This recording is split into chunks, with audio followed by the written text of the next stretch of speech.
Pero se preguntará alguien, ¿cómo es que la muerte de Cristo me rescata del pecado? Bueno, lo primero que hace la muerte es, escúchelo, perdonarnos el pecado. Pero para que este perdón se ejecutara, la muerte no podía ser de cualquier manera, no. Dios en su soberanía estableció que la muerte debía ser por derramamiento de la sangre. Y esto lo dejó muy en claro el escritor de la epístola a los Hebreos, inspirado por el Espíritu Santo. Mire cómo dice Hebreos 9:22. Hebreos 9:22 dice de la siguiente manera: de hecho, la ley exige que casi todo sea purificado con sangre, pues sin derramamiento de sangre no hay perdón. Sin derramamiento de sangre no hay perdón. Por eso en el Antiguo Testamento la expiación se hacía también con derramamiento de sangre, anunciando lo que iba a venir con el Mesías. Por eso el Señor Jesús también empieza a derramar su sangre la noche anterior a su crucifixión, cuando oraba en el huerto de Getsemaní. Nos dice la Biblia que cuando Él oraba esa noche al Padre, sudaba grandes gotas de sangre.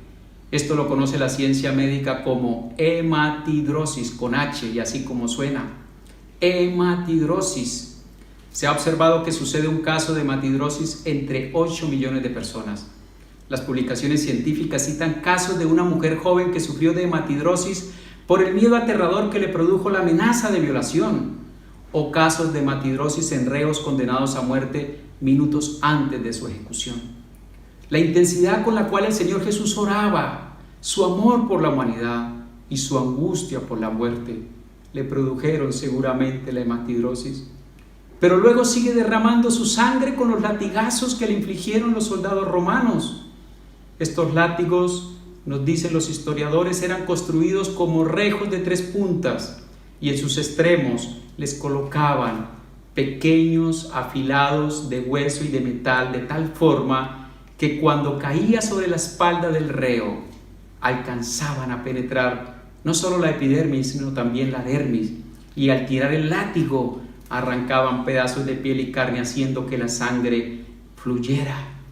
Esto lo hacían para que la crucifixión fuera aún más dolorosa y cruel. Pero las espinas de la corona que le colocaron en su cabeza en forma de burla también penetró la piel del cráneo e hizo que allí brotara sangre. Y cuando lo clavan en la cruz, también de sus muñecas y de sus pies brotó la preciosa sangre redentora. Lo normal era que un crucificado muriera por asfixia, pero este no fue el caso de Cristo. Los soldados romanos, nos dice la Biblia, se quedaron atónitos que a las 3 de la tarde Jesús expiró su último aliento. Por eso no hubo necesidad de que le rompieran los huesos de las piernas. Esto lo hicieron con los 2 ladrones crucificados con Jesús para que no pudieran empinarse y seguir respirando, porque era la manera en que ellos sobrevivían varios días. Pero cuando los soldados vinieron a romper las piernas a Jesús, se dieron cuenta de que ya estaba muerto. Su muerte, según análisis de médicos expertos, se produjo porque se desangró, producto de todas las heridas que le causaron y a la hematidrosis. Por eso la Biblia enfatiza, mis estimados, que fue gracias a su preciosa sangre que nuestros pecados son perdonados, porque sin derramamiento de sangre no hay perdón.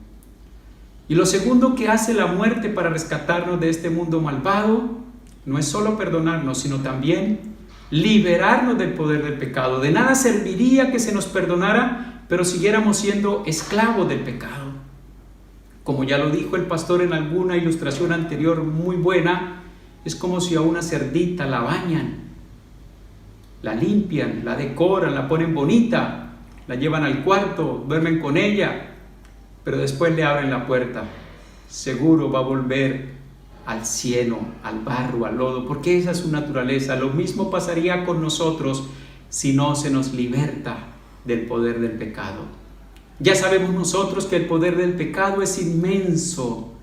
Tan grande es el poder del pecado que la ley del Antiguo Testamento no pudo con él. Solo la muerte de Cristo nos da ese poder extraordinario que se requiere para vencer el pecado.